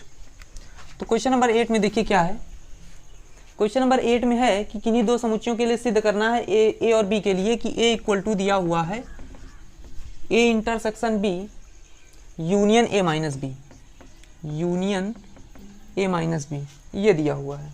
ठीक, तो देखिए इसको सिद्ध करना है। ठीक ना, और एक सिद्ध करना है कि ए यूनियन, ये तो फर्स्ट पार्ट है, सेकंड पार्ट में और प्रूव करना है। ठीक ना, क्या प्रूव करना है कि A union B minus A union B minus A equal to A union B, equal to A union B. तो देखिए सबसे पहले आ जाइए प्रूफ फर्स्ट में। तो प्रूफ फर्स्ट में देखिए क्या है कि A equal to A intersection B union A minus B. तो इसको कैसे प्रूव करेंगे, वैसे प्रूव करेंगे कि एक बार इसको इसका सबसेट दिखाओ, एक बार इसको इसका सबसेट दिखाओ। ठीक, तो क्या करेंगे, मानेंगे कि माना कोई अवयव x बिलोंग्स टू ए में, अब देखिए आपको बी लाना भी है और बी में हो भी सकता है और नहीं भी सकता है, ये भी लाना है, क्योंकि यहाँ का मतलब क्या है कि x जो है a में भी होगा और b में भी होगा, और यहाँ का मतलब क्या है कि x a में तो होगा लेकिन b में नहीं होगा, ठीक ना। तो यानी दोनों चीज़ें लानी, तो अपने हिसाब से बनाओ इसकी परिभाषा कि इसके हिसाब से x तो a में तो बिलोंग करेगा, ये तो आपका क्लियर है क्योंकि वही आप लेके चल रहे हैं, लेकिन b में वो हो भी सकता है और नहीं भी हो सकता। तो आप यहाँ पे क्या लिखेंगे कि और अब b की बात आई तो b में भाई हो भी सकता है, क्योंकि आप a का लेके चल रहे हैं, b का तो लेके चल नहीं रहे हैं, तो यानी x b में हो भी सकता है और x b में नहीं भी हो सकता है, यानी x not belongs in b। ठीक भाई, दो के अलावा कोई और तो बात संभव होगी नहीं कि b में हो सकता है या फिर नहीं हो सकता, ठीक है। तो आपने वही बात लिख दी। अब क्या करेंगे, यहाँ पे अथवा लिखेंगे, ठीक ना, या लिखो या तो अथवा लिखो, x या तो b में होगा या तो b में नहीं होगा, एक साथ तो दोनों चीजें होने से b में हो भी जाए और नहीं भी हो जाए, ठीक ना, या तो b में होगा या तो b में नहीं होगा। अब क्या करेंगे, इसका जैसे आप मल्टीप्लाई कराते हो वैसे इसको इसके साथ लो, एक बार इसको इसके साथ लो और एक बार इसको इसके साथ लो, तो होगा क्या कि x बिलोंग्स टू a और x बिलोंग्स टू b, ठीक, बीच में यह शब्द लग जाएगा जैसे वितरण नियम में आप लगाते थे, इसको एक ब्रैकेट में बंद कर देंगे, x बिलोंग्स टू a और x not belongs to b, तो इसको जो है इसके साथ भी ले लिया, x not belongs to b, ठीक। तो इसका मतलब क्या आएगा, x बिलोंग्स टू a में भी है और b में भी है, तो मतलब उनके कॉमन में होगा, यानी x belongs to a intersection b, या a के वे जो b में ना हो तो वो कहाँ पे होते हैं, a माइनस b में या a इंटरसेक्शन b डैश में होते हैं, ठीक ना। तो यानी और या का मतलब होता है यूनियन, तो x कहाँ पे बिलोंग करेगा, दोनों सेट्स के यूनियन में बिलोंग करेगा, तो x belongs to a intersection b union a minus b, ठीक। तो आपने दिखा दिया कि जो अवयव a में है वो अवयव कहाँ पे है, a intersection b union a minus b में। इसलिए आप उपसमुच्चय की परिभाषा से लिख सकते हैं कि a is subset of a intersection b union a minus b, ठीक। अब आपको आगे क्या करना है, अब इसी तरह से इसको इसका सबसेट दिखाना है, ठीक ना। तो मान लीजिए माना कोई सेट है, वो कोई अवयव है x belongs to a intersection b union a minus b, तो ऐसे ही आपको लिखना है कि x belongs to a intersection b, और यूनियन का मतलब यह होता है, ठीक, x belongs to a minus b, ठीक। तो यहाँ से क्या आएगा, x बिलोंग्स टू a और इंटरसेक्शन का मतलब क्या होता है, और x बिलोंग्स टू b, या x बिलोंग्स टू a और यहाँ पे और तो लगेगा लेकिन माइनस के कारण से यहाँ पे x not belongs to b। अब जैसे आप कॉमन लेते हैं कि x बिलोंग्स टू a और यहाँ पर भी है, x बिलोंग्स टू a और यहाँ पर भी है, तो x बिलोंग्स टू a और पूरे में क्या कर लेंगे, कॉमन कर लेंगे, तो x बिलोंग्स टू a और कॉमन ले लिया, तो अंदर बचेगा क्या, x बिलोंग्स टू b या x नॉट बिलोंग्सिंग b। तो आपको मतलब तो केवल ऐसे था कि आप दिखा ले जाएं किसी तरह से कि इसके सारे अवयव कहाँ पे हैं, इसमें है, उसको आप छोड़ देते, उससे आपको कोई मतलब नहीं, ठीक ना। तो यहाँ पे आपने क्या लिख लिया कि हाँ ये तो क्लियर है कि x a में है, अगर यहाँ पे या अथवा होता तो ये नहीं क्लियर था कि x a में है कि नहीं, लेकिन यहाँ पे और लगा मतलब इसमें भी है इसमें भी है, ठीक ना, और आपको इससे मतलब था तो आपने केवल इसी को लिख लिया। तो इससे आपको पता चलता है उपसमुच्चय परिभाषा से कि a intersection b union a minus b is subset of a, ठीक ना। तो मतलब ये जो है a का क्या है, सबसेट है, ठीक। तो ये क्वेश्चन फर्स्ट हो गया, ये क्वेश्चन सेकंड, समीकरण 1 व 2 से, इक्वेशन फर्स्ट एंड सेकंड से, ठीक ना, समान समुच्चय की परिभाषा से क्या हो जाएगा, a equal to a intersection b union a minus b, ठीक ना।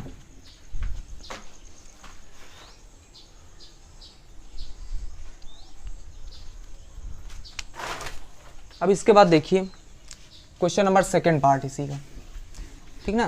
तो इसी का देखिए सेकंड पार्ट, तो सेकंड पार्ट क्या है, क्या दिया हुआ है कि a union b minus a equal to a union b, ठीक ना, इसका सेकेंड पार्ट क्या आपको प्रूव करना है, A union B minus A equal to A union B. तो ये तो बहुत ही आसान है, अगर वितरण नियम आपको आता है तो बड़ी आसानी के साथ इसको कर सकते हैं, ठीक ना। तो देखिए LHS लेके चलिए, ए यूनियन बी माइनस ए। देखिए आपको बताया था कि ए यूनियन बी माइनस ए का मतलब आप एक चीज और लिख सकते हैं, बी इंटरसेक्शन ए डैश, ठीक ना, क्योंकि ए माइनस का ए है, मतलब जो अवयव होगा वो ए में नहीं होगा, ठीक ना। तो यहाँ पे ए नहीं का मतलब ही होता है डैश, ठीक ना। तो अब वितरण नियम का प्रयोग करेंगे, ठीक। तो वितरण नियम का प्रयोग करेंगे तो ये क्या होगा, देखिए A union B intersection A union A dash, ठीक ना। तो ए यूनियन बी है, ठीक ना, तो ए यूनियन बी रहने दो, intersection A union A dash क्या हो जाएगा, यू हो जाएगा, ठीक ना। क्योंकि आप जानते हैं कि कभी भी किसी भी पूरक समुच्चय को उस समुच्चय में मिलाएंगे तो क्या मिलेगा, समष्टि समुच्चय यू मिल जाएगा, ठीक ना। पूरक समुच्चय मतलब होता है पूर्ण करने वाला, ठीक ना। तो ये इसको पूरा कर देगा, यानी समष्टि समुच्चय बना देगा। और ये जानते हैं कि ए इंटरसेक्शन बी के सारे अवयव, चाहे कोई भी समुच्चय हो, ठीक ना, ए यूनियन बी के सारे अवयव यहाँ पे होंगे, क्योंकि सार्वत्रिक समुच्चय ऐसा समुच्चय होता है जिसमें सारे समुच्चयों के अवयव होते हैं।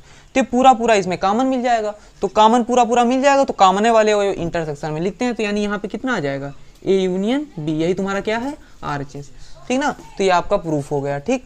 अब आगे देखते हैं अगले क्वेश्चन में, क्वेश्चन नंबर 10।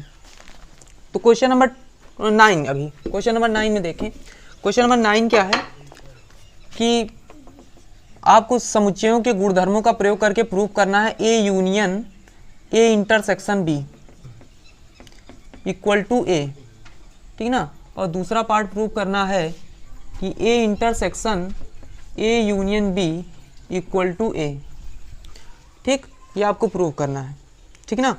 तो देखिए कैसे प्रूव करेंगे। तो सबसे पहला काम कैसे प्रूव करेंगे इसको, पहले वाले को, ठीक ना, प्रूफ फर्स्ट। तो फर्स्ट प्रूफ में देखें आप वितरण नियम लगाइए, LHS इक्वल टू वितरण नियम लगाएंगे A union A intersection B में। तो वितरण नियम कैसे लगाएंगे, ए यूनियन ए और बीच में आएगा इंटरसेक्शन ए यूनियन बी। अब किसी समुच्चय को उसी समुच्चय से मिलाओगे, ठीक ना, तो समुच्चय तो वही आएगा भाई, ए को ए से मिलाओगे तो ए ही आ जाएगा, इंटरसेक्शन ए यूनियन बी। अब आपको पता है कि ए यूनियन बी किससे मिलके बना है, ए और बी से, और ये आपका पूरा पूरा सेट ए है। तो सेट ए यहाँ पर भी है, सेट ए यहाँ पर भी है, तो सेट ए क्या हो जाएगा, कॉमन हो जाएगा। तो यानी या इसका इंटरसेक्शन कितना आ जाएगा, ए आ जाएगा, ठीक ना। तो यानी आप कह सकते हैं कि ये ए यूनियन ए इंटरसेक्शन भी किसके इक्वल है, ए के इक्वल है, ठीक। ये प्रूफ हो गया। इसी तरह से सेकेंड प्रूफ देखें, प्रूफ सेकेंड। तो प्रूफ सेकेंड में क्या है कि A intersection A union B equal to आपको ए दिखाना है। तो LHS इसमें भी लेके चलें, ठीक ना। यहाँ पर भी आप क्या लगा देंगे, वितरण नियम, ठीक ना। ए इंटरसेक्शन ए लेंगे, फिर उसके बाद ए इंटरसेक्शन बी लेंगे, और बीच में क्या लग जाएगा, यूनियन लग जाएगा, ठीक। अब ए इंटरसेक्शन ए भी वही हो जाएगा ए, क्योंकि ए और ए में कॉमन क्या मिलेगा, ए मिलेगा, और यूनियन ए इंटरसेक्शन बी, ठीक। तो देखिए ए इंटरसेक्शन बी में ए और बी के कॉमन अवयव और यहाँ पे ए के सारे अवयव और उनको मिलाएंगे। तो जब आप ए के सारे अवयव लिखेंगे, ठीक ना, जब आप ए के सारे अवयव लिखेंगे, ठीक ना, तो वहाँ पे ए इंटरसेक्शन बी के कॉमन वाले भी आ जाएंगे और उनको बार बार रिपीट तो करेंगे नहीं। तो ये आपका काहे बराबर हो जाए, ए के बराबर। आप एग्जाम्पल के लिए देख सकते हैं, जैसे मान लीजिए ए इक्वल टू आपने 1 2 लिया, बी इक्वल टू कितना ले लिया, 1 2 3 ले लिया, ठीक ना। तो ए यूनियन बी कितना आएगा, पहले ए इंटरसेक्शन बी कितना आएगा, इसमें कॉमन क्या है, पहले आप ये करें 2 3 करें इसको, ठीक ना। तो इसमें कॉमन क्या है, 2 कॉमन है, ठीक। तो आपको यूनियन किसका लेना, ए का, ए इंटरसेक्शन बी से। तो A union A intersection B अगर आप निकालना चाहें तो इसको और इसको मिलाएंगे पूरा, तो 1 2 लिख दिया और फिर 2 रिपीट तो करेंगे नहीं, तो इतना ही होके बंद हो जाएगा। और ये काहे की इक्वल है, ए के इक्वल है। तो आपको पता चलता है कि ए यूनियन ए इंटरसेक्शन भी काहे की इक्वल होगा, ए के इक्वल होगा। इसी तरह से आप यहाँ पर भी कर सकते हैं। अगर मान लो आप इसको देखना चाहते हैं ये वाला सही होगा कि नहीं होगा, तो इसमें भी उसी तरह से करें कि ए इक्वल टू मान लीजिए 1 2, बी इक्वल टू मान लीजिए 2 3, और आपको क्या लाना है, A intersection A union B. तो पहले आप ए यूनियन बी निकालिए, तो ए और बी को मिलाएंगे, ठीक ना। तो ए और बी को मिलाएंगे तो कितना आएगा, 1 2 3 आएगा, ठीक। और 1 2 3 आएगा तो इसका इंटरसेक्शन लें, A intersection A union B. ठीक, तो इसमें कॉमन क्या है, 1 2 है, और ये 1 2 का है कि इक्वल है, ए के, तो ये भी का है कि इक्वल हुआ, ए के इक्वल। तो दोनों को आप देख सकते हैं, जो चीज़ आपको समझना है तो आप एग्जाम्पल में साइड में कर सकते हैं, ठीक है ना। अब उसके बाद अगले क्वेश्चन में चलते हैं, ठीक ना। तो ये क्वेश्चन नंबर 9 हो गया। क्वेश्चन नंबर 10 में देखते हैं। क्वेश्चन नंबर 10 क्या है कि दिखलाइए यानी बताइए कि A intersection B equal to A intersection C का तात्पर्य बी इक्वल टू सी आवश्यक रूप से सत्य नहीं होता, ठीक है ना। तो देखिए, हो सकता है कि b इक्वल टू सी हो जाए, लेकिन कोई जरूरी नहीं कि b इक्वल टू सी होगा तभी a intersection b a intersection c equal होगा। तो आप अपने हिसाब से इसका एग्जाम्पल देके सेट करें, ठीक ना। तो a इक्वल टू मान लीजिए आपने ले लिया 1 2, ठीक है ना। फिर उसके बाद b ले लिया 2 3, और उसके बाद c ऐसा लीजिए कि a इंटरसेक्शन b और a इंटरसेक्शन c इक्वल आए, ठीक ना। तो देखिए 2 यहाँ पर भी कॉमन है, तो वहाँ पर भी 2 ले लीजिए, लेकिन और एक अवयव चेंज कर लीजिए, ठीक ना। तो आप यहाँ पे देख रहे हैं कि a इंटरसेक्शन b कितना आएगा, 2 आएगा, और a इंटरसेक्शन c कितना आएगा, ये भी 2 आएगा। लेकिन क्या b इक्वल टू सी है, लेकिन b इक्वल टू सी नहीं है, जबकि a intersection b is equal to a intersection c है, ठीक। तो a intersection b equal to a intersection c हो गया, लेकिन b बराबर c नहीं हुआ। इसका मतलब कि जो कथन है वो आवश्यक रूप से सदैव सत्य नहीं होगा। एक आध के लिए सत्य हो जाएगा, लेकिन कोई कथन तभी सत्य कहा जाएगा जो सबके लिए सत्य हो जाएगा, ठीक। तो ये इसलिए ये प्रूफ हो गया, ठीक। अब अगला क्वेश्चन देखते हैं, क्वेश्चन नंबर 11। तो क्वेश्चन नंबर 10 हो गया, क्वेश्चन नंबर 11 देखते हैं। क्वेश्चन नंबर 11 क्या है कि मान लीजिए कि a और b समुच्चय हैं, यदि किसी समुच्चय x के लिए a इंटरसेक्शन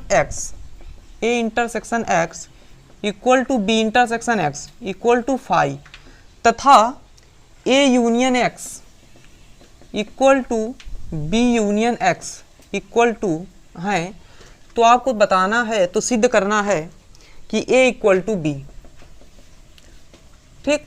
तो इसमें देखिए संकेत में तो दिए हुए हैं, हिंट्स में इसके दिए हुए हैं कि a equal to a intersection a union x लेके चलिए, b equal to b intersection b union x लेके चलिए, और वितरण नियम लगाइए, ठीक। तो देखिए आपको ऐसे भी समझना है, ठीक ना, कि आप a इक्वल टू क्या लें, a intersection a union x, ठीक। क्योंकि आपको इंटरसेक्शन यूनियन दोनों का प्रयोग करना है, ठीक ना। तो आपने इंटरसेक्शन यूनियन दोनों का प्रयोग किया, ठीक। अब आप करेंगे क्या कि a यूनियन x की जगह आप b यूनियन x रख दीजिए, ठीक ना। a यूनियन x की जगह क्या रख देंगे, b यूनियन x, क्योंकि आपको क्वेश्चन में दिया हुआ है कि a union x equal to b union, तो आप यहाँ पे रखिए a intersection b union x। अब आप क्या करेंगे, a इक्वल टू, अब वितरण नियम का प्रयोग करें, तो a इंटरसेक्शन b हो जाएगा, बीच में यूनियन आएगा, a इंटरसेक्शन x आ जाएगा। समीकरण नंबर 1 बन गया। अब उसके बाद जैसे आपने a इंटरसेक्शन, देखो आप हमेशा ध्यान रखें कि जब कभी, देखिए a यूनियन x किससे किसके मिलकर बना हुआ है, a और x से, और a और x में कॉमन आप किससे ले रहे हैं, a से, तो कॉमन a ही हो जाएगा। तो यानी यहाँ पे ये कोई गलत नहीं है कि a equal to a intersection a union x। किसी भी समुच्चय का जब उसके यूनियन के साथ आप इंटरसेक्शन लेंगे तो वही समुच्चय हो जाएगा। अगर यहाँ पे बीच में यूनियन लगा होता तो ये a यूनियन x के बराबर होता, ठीक है, लेकिन इंटरसेक्शन a के बराबर होगा, ठीक। अब देखिए एक समीकरण नंबर 1 हो गया। आप समीकरण 2 कैसे बनाएंगे, b इक्वल टू, तो जैसे a equal to a intersection a union x लिया था, वैसे b equal to b intersection b union x लेंगे। तो b equal to b intersection, इसी तरह से आप फिर से करें, b यूनियन x का है कि इक्वल में कर दें a यूनियन x के, ठीक ना। उसका आगे लिख देंगे, चूंकि a union x is equal to b union x के क्वेश्चन में दिया हुआ है, ठीक ना। तो यहाँ पर भी वितरण नियम लगाएंगे, तो b intersection a union b intersection x, ठीक। तो b equal to b intersection a की जगह आप a इंटरसेक्शन b लिख सकते हैं, कोई दिक्कत तो है नहीं, क्योंकि उल्टा कर देंगे तो कोई दिक्कत नहीं होगी। यूनियन, अब देखिए समीकरण 1 और समीकरण 2 के बराबर होने में केवल एक दिक्कत है, किसकी, a इंटरसेक्शन b यहाँ पर भी, a इंटरसेक्शन b यहाँ पर भी, बस a इंटरसेक्शन x नहीं आ रहा है। तो उसके लिए आपको सबसे पहले दिया हुआ क्या दिया हुआ है कि a intersection x equal to b intersection x equal to 5 दिया हुआ, तो उससे कोई दिक्कत नहीं, ठीक ना। तो इक्वल टू आप क्या लिख देंगे, a इंटरसेक्शन x, ठीक ना। अगर थोड़ा सा आगे और बढ़ाना चाहें तो इसको लिख सकते हैं A intersection B union A intersection X की वैल्यू कितनी है 5, और 5 को कहीं पर भी मिलाओगे तो वही समुच्चय आ जाएगा, तो ए इंटरसेक्शन बी आ जाए। उसी तरह से यहाँ पर भी अगर आप इसको ना भी लिखना चाहो ए यूनियन एक्स, आप सीधे बी इंटरसेक्शन एक्स की जगह कितना लिख दें 5 लिख दें, और 5 को कहीं पर भी मिलाओगे वही आ जाएगा ए इंटरसेक्शन बी। ये इक्वेशन फर्स्ट हो गया, ये इक्वेशन सेकंड हो गया। तो इक्वेशन फर्स्ट में ए इक्वल टू आया ए इंटरसेक्शन बी और बी इक्वल टू कितना आया ए इंटरसेक्शन बी, तो इनके राइट साइड इक्वल है तो लेफ्ट साइड भी इक्वल, तो इक्वेशन फर्स्ट और सेकंड से, तो इक्वेशन फर्स्ट और सेकंड से ए इक्वल टू कितना आ जाएगा बी आ जाएगा, ठीक ना। तो ये ए इक्वल टू बी आपका प्रूफ हो गया, ठीक ना। अब आगे चलते हैं क्वेश्चन नंबर 12 में। तो क्वेश्चन नंबर 12 क्या है, तो क्वेश्चन नंबर 12 है, क्वेश्चन नंबर 12 में क्या है, ऐसे समुच्चय एबीसी निकालिए कि A intersection B, B intersection C, A intersection C, ठीक ना, अरिक्त समुच्चय हो लेकिन अरिक्त हो, अरिक्त मतलब 5 के बराबर ना हो, कुछ ना कुछ कॉमन मिले उनमें, लेकिन A intersection B intersection C ये रिक्त हो, यानी ये 5 के बराबर हो। तो आप अपने हिसाब से इसका एग्जांपल सेट करें, ठीक ना। तो देखिए कैसे सेट करेंगे, ए इक्वल टू मान लीजिए 1 2, बी इक्वल टू 1 2 मान लीजिए, ठीक ना, बी इक्वल टू मान लीजिए 2 3, ठीक ना। तो देखिए ए इंटरसेक्शन बी आपका रिक्त नहीं होगा, एक कॉमन मिल जाएगा। उसी तरह से सी ऐसा लें कि सी ऐसा लें कि उसमें भी बी इंटरसेक्शन सी आपका रिक्त ना हो, ठीक ना। तो एक बी का अवयव कॉमन ले लें, ठीक ना 3, और एक ए का अवयव कॉमन ले लें, ठीक ना, ताकि एक के साथ भी इसका रिक्त ना होने पाए। तो 1 3 4 ले लीजिए, ठीक। तो देखिए आप देख सकते हैं कि ए इंटरसेक्शन बी कितना निकलेगा 2 निकलेगा, ठीक, मतलब कॉमन लेते हैं इंटरसेक्शन में, बी इंटरसेक्शन सी कितना निकलेगा 3 निकलेगा, और ए इंटरसेक्शन सी कितना निकलेगा 1 निकलेगा।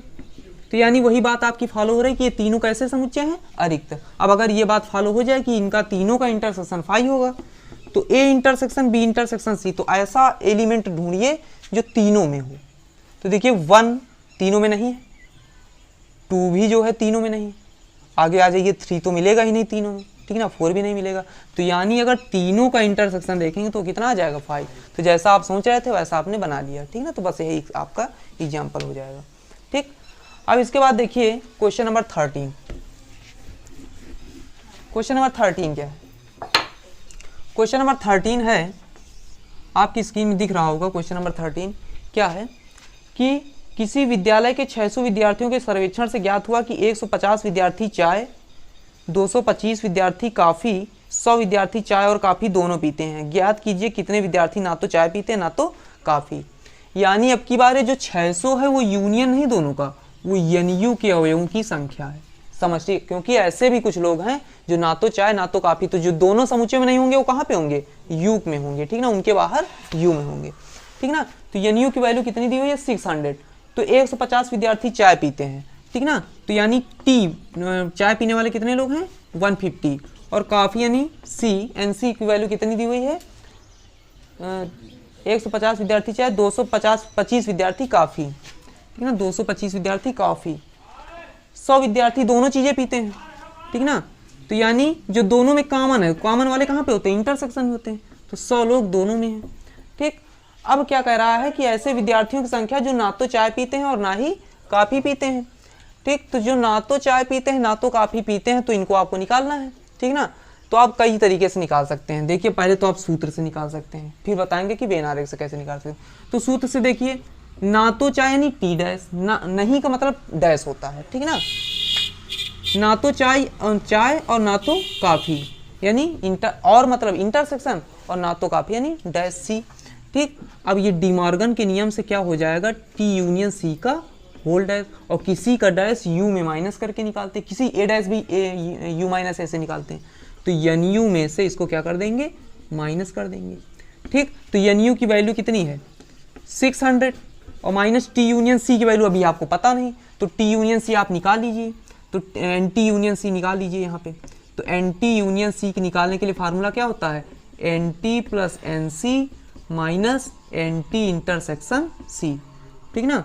तो एंटी की वैल्यू कितनी है 150, एन सी की वैल्यू कितनी है 225, एंटी इंटरसेक्शन सी की वैल्यू कितनी है 100, ठीक ना।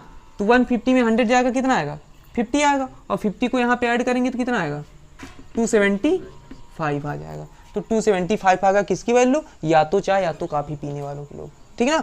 अब इसी को क्या कर देंगे, यहाँ पे माइनस कर देंगे 275 को, तो कितना आ जाएगा 325 आ जाएगा, ठीक है ना। तो 325 यानी 325 लोग ऐसे हैं जो ना तो चाय पीते ना तो काफ़ी पीते हैं, ठीक। अच्छा वेन आरेख इसको कैसे लगाएंगे, तो देखिए वेन आरेख से भी समझ लीजिए कि आप कैसे करें कि एक ऐसे सेट बना लें। ये रेक्टेंगल में आप हमेशा किसको रखते हैं, आयत में किसको रखते हैं, यू को रखते हैं, ठीक ना। ये आपका टी हो गया, ये आपका कॉफी हो गया। तो सबसे पहले कहाँ से शुरुआत करते हैं, कॉमन वाले शुरुआत करते हैं। तो कॉमन कितना है, दोनों का कॉमन कितना है 100 कॉमन हो गया, ठीक। फिर उसके बाद टी में वैल्यू रखनी है आपको 150, लेकिन अगर 150 रख देंगे तो गड़बड़ हो जाएगा ना। आप 150 में 100 को माइनस करके रखिए, क्योंकि आप 100 ऑलरेडी रख चुके हैं, यहाँ पर भी यहाँ पर भी। तो 100 को यहाँ पे माइनस करेंगे तो कितना आएगा 50 आएगा। तो यहाँ पे आप कितना रखेंगे 50, ठीक ना। तो आप ये ना सोचिए कि यहाँ पे आपने केवल 50 रखा है, वो 150 टी में कितना हो गया 150 हो गया। फिर उसके बाद सी में, तो सी में देखिए 225 रखना है, 225 में से 100 आप पहले ही रख चुके, तो बचा कितना 125 बचा, तो 125 आपने रख दिया। अब यू में, इसमें टोटल एलिमेंट्स, टोटल यू और इसको मिला के कितने हैं 600 हैं, ठीक। तो 600 में से अगर आप इसको माइनस कर दें तो जो बाहर है, जो ना तो चाय पीते जो ना तो काफ़ी पीते, वो निकल आएंगे। तो 600 में से कितना माइनस कर देंगे 100, 125 225, और 225 50 275, तो कितना आ जाएगा 325। तो 325 यहाँ के एलिमेंट्स आ जाएंगे। तो जो ना तो चाय पीते हैं जो ना तो काफ़ी पीते हैं, आप वेन आरेख से भी इसको निकाल सकते हैं, ठीक। अब आगे वाले क्वेश्चन में आ जाइए, क्वेश्चन नंबर 14, ठीक। तो क्वेश्चन नंबर 14 देखें, करा कि विद्यार्थियों के एक समूह में 100 विद्यार्थियों के एक समूह में 100 विद्यार्थी हिंदी, 50 विद्यार्थी अंग्रेजी तथा 25 विद्यार्थी दोनों भाषाओं को जानते हैं। 100 विद्यार्थी हिंदी जानते हैं, ठीक ना, यानी NH की वैल्यू कितनी है 100, और 50 विद्यार्थी अंग्रेजी यानी NE की वैल्यू कितनी है 50, और क्या कह रहा है 25 विद्यार्थी दोनों भाषाओं को जानते हैं, यानी जो दोनों में कॉमन है, तो कॉमन वाले को इंटरसेक्शन से लिख दीजिए, ठीक है। कितने विद्यार्थी हैं 25, है ना। तो पूछ क्या रहा है कि विद्यार्थियों में से प्रत्येक या तो हिंदी जानता है या तो अंग्रेजी, तो समूह में कितने विद्यार्थी हैं। तो अगर प्रत्येक या तो हिंदी जानता है या तो अंग्रेजी, तो NU और NH यूनियन ई दोनों इक्वल हो जाएंगे, ठीक ना। तो यहाँ पे आपको बस निकालना क्या है NH यूनियन ई निकालना है, ठीक ना। यही आपके क्या हो जाएंगे कुल विद्यार्थी हो जाएंगे, ठीक ना। तो यहाँ पे NU और दोनों एक ही हो जाएंगे, क्योंकि ऐसा कोई विद्यार्थी नहीं है जो ना तो हिंदी जानता हो ना तो अंग्रेजी, ठीक ना, उसमें कह रहा है, ठीक। तो ये कुल विद्यार्थी हो जाएंगे आपके, कुल विद्यार्थी, ठीक। NH यूनियन ये क्या फार्मूला आपको पता है, NH plus NE minus NH intersection E। तो NH की वैल्यू कितनी है 100 है, NE की वैल्यू कितनी है 50 है, NH इंटरसेक्शन E की वैल्यू कितनी है 25। तो 150 150 140 में तो 125 जाएगा 125। अब इसको वेन आरेख से कैसे लगाएंगे, तो वेन आरेख से आप क्या करें कि ये H हो गया, ये E हो गया, U आपको बनाना नहीं क्योंकि H यूनियन E ही आपका क्या है यहाँ पे U है, ठीक ना। तो यहाँ पे सबसे पहले कॉमन वाले को लिखते हैं, कॉमन वाला कितना है 50, ठीक ना, 25, ठीक ना 25, और H में कितने एलिमेंट्स हैं 100 में से 25 आप रख चुके हैं, तो कितना बचा 75। अब यहाँ पे E में कितने हैं 50 में 25 रख चुके, तो बचे कितने 25। अब सारे को ऐड कर दीजिए तो कुल विद्यार्थी आपके निकल आएंगे 75 प्लस 25 प्लस 25, तो कितना आ जाएगा 75 25 100 125 125 निकल आएगा, ठीक ना। तो दोनों देखिए आंसर इक्वल है। अच्छा इसी में आपसे कुछ क्वेश्चन और पूछ सकता है कि ऐसे विद्यार्थी जो केवल हिंदी जानते हैं, तो ऐसे विद्यार्थी जो केवल हिंदी जानते कितने हैं 75, ठीक ना। और ऐसे विद्यार्थी जो केवल अंग्रेजी जानते कितने हैं 25, ठीक ना। तो ये इन बातों का भी आप आंसर यहाँ पे दे सकते हैं, ठीक ना। अब इसके बाद देखिए अगले क्वेश्चन, ये क्वेश्चन कौन सा था, क्वेश्चन नंबर 14 था, ठीक ना। अगले क्वेश्चन देखते हैं, अगला क्वेश्चन क्या है, क्वेश्चन नंबर 15। क्वेश्चन नंबर 15 देखिए क्या दिया हुआ है कि 60 लोगों के सर्वेक्षण में पाया गया, ठीक ना, आपकी स्क्रीन में क्वेश्चन दिख रहा होगा, 60 लोगों के सर्वेक्षण में पाया गया कि 25 लोग समाचार पत्र यच, ठीक ना, यानी 25 लोग समाचार पत्र यच, ठीक ना, और 26 लोग समाचार पत्र टी। समाचार पत्र टी कितने लोग पढ़ते हैं? 26 लोग, ठीक, और 26 लोग ही समाचार पत्र आई पढ़ते हैं। एन आई इक्वल टू कितना है? 26, ठीक ना। क्वेश्चन देखना ध्यान से, कहीं गड़बड़ ना हो, ठीक। 26 लोग समाचार पत्र आई, 9 लोग एच और आई, तो एच और का मतलब इंटरसेक्शन आई, कितने लोग पढ़ते हैं? 9 लोग, ठीक ना। फिर उसके बाद 11 लोग एच तथा टी, तो एच तथा टी, तथा मतलब और वही टी आ जाएगा, इंटरसेक्शन, ठीक ना। कितने लोग हैं? 11 लोग, दोनों पढ़ते हैं। और 8 लोग टी और आई पढ़ते हैं, तो 8 लोग टी और आई पढ़ते हैं, ठीक, दोनों ही पढ़ते हैं, ठीक ना, टी और आई दोनों। और 3 लोग तीनों ही समाचार पत्र पढ़ते हैं, यानी H intersection T intersection I equal to कितना है? 3, ठीक। तो पूछ रहा है कि निम्नलिखित को आपको याद करना है, कम से कम एक समाचार पत्र पढ़ने वालों की संख्या, ठीक, एक समाचार पत्र पढ़ने वाले की संख्या। देखो जो 3 सेट वाले होंगे उनको आप हमेशा किससे करेंगे? वेन आरेख से करेंगे, तो कोई गलती नहीं होगी। आप सूत्र से आपकी गलती भी हो सकती है, ठीक ना। तो आप देखिए कि कैसे इसको वेन आरेख से करेंगे, देखिए बड़ी आसानी से आप कर सकते हैं, ठीक ना। तो कैसे करेंगे? देखिए सबसे पहले बनाइए, ये आपका वेन आरेख बनाइए तीनों सेट के लिए, ठीक ना। ये आपका यच हो गया, ये टी हो गया, ये आई हो गया। यहाँ पे आपको सब में जो कॉमन है वो लिखना है, क्योंकि ये एरिया जो है इसका भी है, इसका भी है, इसका भी है, तो यहाँ पे जो सब में कॉमन है कितना रखेंगे? 3 रखेंगे, ठीक। बिल्कुल ध्यान से देखिए, आपको बिल्कुल समझ में आ जाएगा क्वेश्चन, ठीक ना, कभी भी गलती नहीं होगी। तो देखिए एच इंटरसेक्शन टी, अब दो देखिए, सबसे पहले तीनों में कॉमन देखा, अब 2 में कॉमन वाले को देखेंगे। तो H intersection T, H intersection T कहाँ पे है? ये, ठीक ना। एच इंटरसेक्शन टी कितना है? 11, और ये आपका एरिया क्या होता है? एच इंटरसेक्शन टी होता है। तो यहाँ पे आपको 11 रखना है, लेकिन 3 आप ऑलरेडी रख चुके हैं, ठीक ना। तो 11 में 3 जाएगा, कितना आप रखेंगे यहाँ पे? 8 रखेंगे। फिर उसके बाद देखिए एच इंटरसेक्शन आई, एच इंटरसेक्शन आई कितना है? 9 है, ठीक ना। तो एच और आई में कॉमन क्या है? 9 है, ठीक ना। तो यहाँ पे 9 रखना है, लेकिन 3 में माइनस करके रखना है, ठीक ना। तो कितना आ जाएगा? 6 आ जाएगा। फिर उसके बाद आई इंटरसेक्शन टी, ठीक ना। तो आई इंटरसेक्शन टी कितना है? 8 है, ठीक ना। तो 8 रखना है, लेकिन इसमें से माइनस करके रखना है, ठीक ना। तो कितना आ जाएगा? ये 5 आ जाएगा, ठीक। तो इस तरह से आप इनको रखेंगे, ठीक ना। अब देखिए आगे क्या है कि अब आपको एच की वैल्यू रखनी है। एच में कितने एलिमेंट्स हैं? 25 तो रखने, लेकिन 8, 3, 11, 11, 6, 17 आप रख चुके हैं 25 में से। तो अब आपको रखना केवल कितना है? 8 रखना है, ठीक ना। अब आप इनको ऐड कर लेंगे तो एच के एलिमेंट्स के इक्वल हो जाएंगे, ठीक। टी में कितने एलिमेंट्स हैं? 26, ठीक। तो 26 हैं, 26 रखना, लेकिन आप रख कितने चुके हैं? 8, 3, 11, 5, 16। तो 16 को 26 में माइनस करेंगे, कितना आएगा? 10 आएगा, ठीक। फिर उसके बाद आपको यहाँ पे आई में कितने एलिमेंट्स रखने हैं? 26। तो 6, 3, 9, 5, 14, ठीक ना। 14 और 12 होता है 26, तो कितना बचा केवल यहाँ पे? 12 रखने के लिए, ठीक ना। तो आप 12 यहाँ पे रख देंगे। अब आपसे जो क्वेश्चन पूछ रहा है आप सारे क्वेश्चन का आंसर दे सकते हैं। पहला क्वेश्चन क्या पूछ रहा है कि कि कम से कम एक समाचार पत्र पढ़ने वालों की संख्या। तो कम से कम का मतलब आप जानते हैं यूनियन होता है, ठीक ना। तो कम से कम एक समाचार पत्र पढ़ने वालों की संख्या, तो इन सभी को आप ऐड कर देंगे, ठीक ना। तो ऐड करेंगे मतलब 8 प्लस का 8 प्लस का 10 प्लस का 6 प्लस का 3 प्लस का 5 प्लस का 6 प्लस का 3 प्लस का 5 और प्लस का 12, ठीक। तो इनको सभी को ऐड करके आप देखें कितना आएगा, ठीक ना। 8, 8, 16 आएगा, 16, 10 कितना आएगा? 26, 26, 6 कितना आएगा? 32, 32, 3 कितना आएगा? 35, 40 आएगा, और 42, 40 और 1, 2 कितना आएगा? 52। यानी 52 लोग ऐसे हैं जो किसी न किसी एक समाचार पत्र को पढ़ते हैं, या तो एच को, या तो टी को, या तो आई को।